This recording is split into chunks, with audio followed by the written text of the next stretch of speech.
Bom dia, sábado 30 de outubro.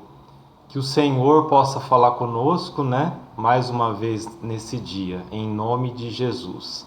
A palavra que eu tenho hoje está lá em Isaías, capítulo de número 53, a partir do verso de número 4.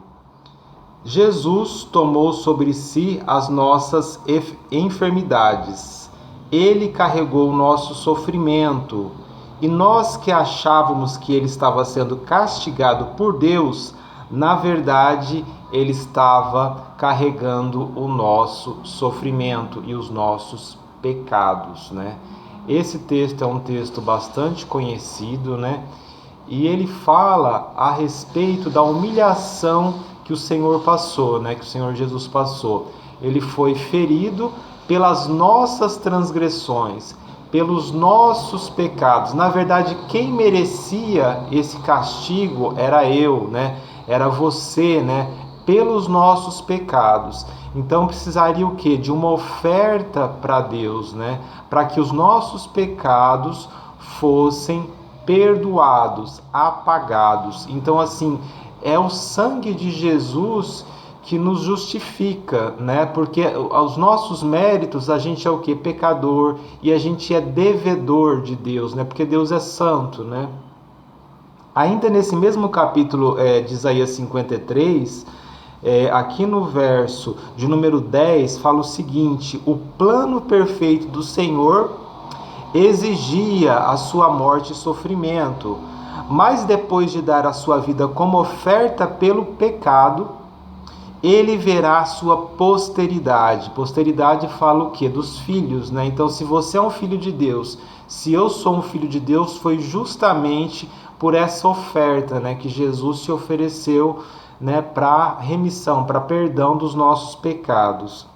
E a vontade do Senhor prosperará em suas mãos.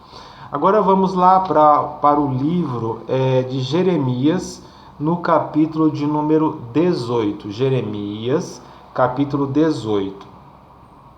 Então a mensagem do Senhor veio ao profeta Jeremias: vá até a casa, da casa do oleiro, onde se fazem os jarros e as panelas, porque eu vou falar com você nesse local. Então a palavra do Senhor veio ao profeta Jeremias e falou assim: faz o seguinte, eu vou trazer uma mensagem para você e vou te mostrar como é que eu faço. Então o Senhor estava falando para Jeremias: Jeremias, eu vou te mostrar como é que eu faço. Vai até a casa do oleiro, vê lá como se fazem os jarros e as panelas, que eu vou te trazer uma mensagem. Então o profeta desceu à casa do oleiro, como o Senhor havia indicado. Lá encontrei, então aí o profeta dizendo que ele foi lá e viu, o trabalho do oleiro,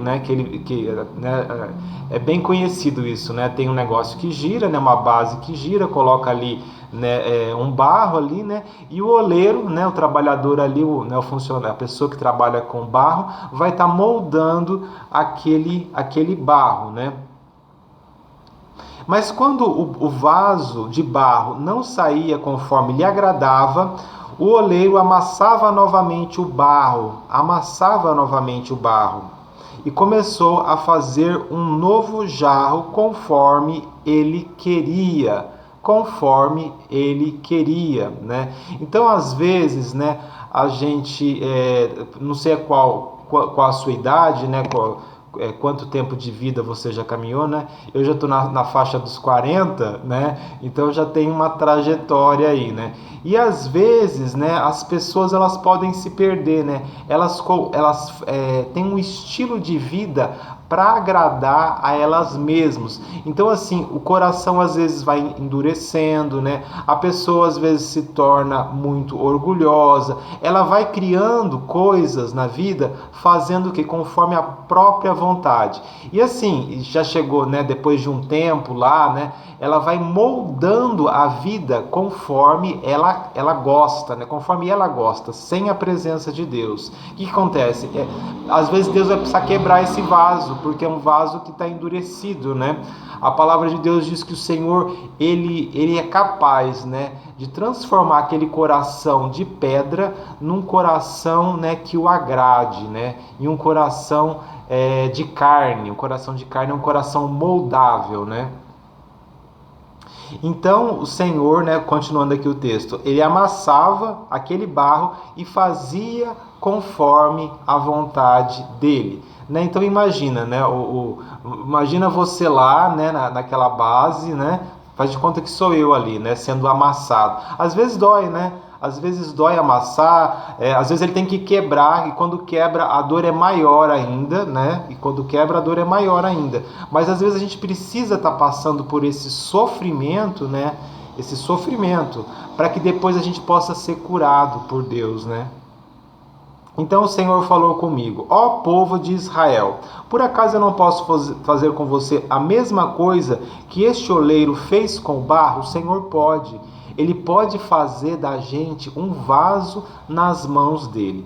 Rapidamente, vamos agora para lá no livro de Romanos, no capítulo de número 8, no verso de número 17, na parte final. Se vamos participar da glória do Senhor,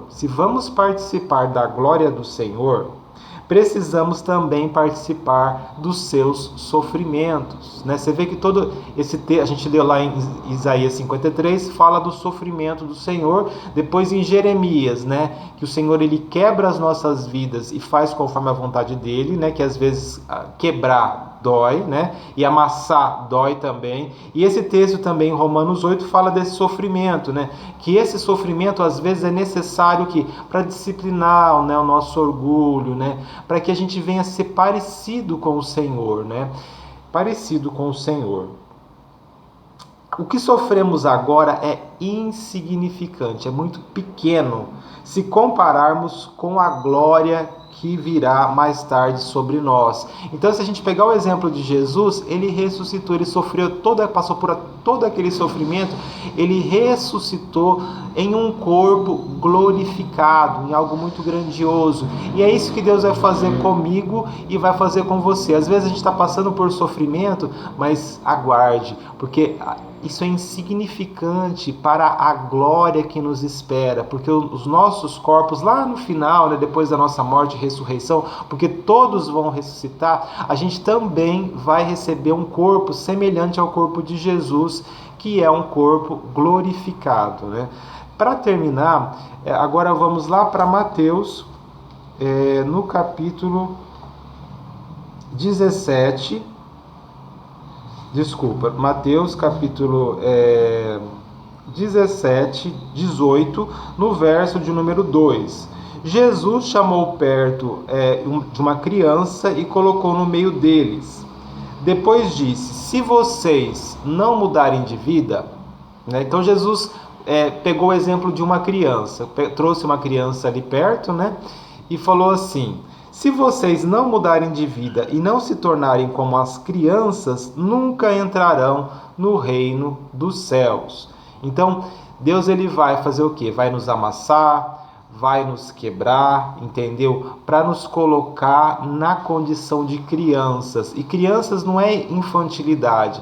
Crianças tem a ver o quê? Com pureza, com espontaneidade, com santidade, com vida, né? Com vida. Quando a gente vê uma criança, né? Aquela pureza da criança, a gente está vendo o que? A vida. Deus nos criou para sermos como as crianças. Portanto, aquele que se humilha como esta criança é maior no reino dos céus. E quem recebe uma criança em meu nome está me recebendo, né? Eu vou terminar com uma oração. Senhor, que essa palavra, meu Pai, continue falando aos nossos corações, meu Deus, que o Senhor venha a moldar as nossas vidas, meu Pai, conforme a Tua santa vontade, meu Deus, em nome de Jesus. Abençoa o nosso final de semana, abençoa, meu Pai, a nossa família, os nossos pais, Senhor, seja conosco, meu Deus, e tem misericórdia das nossas vidas em nome de Jesus.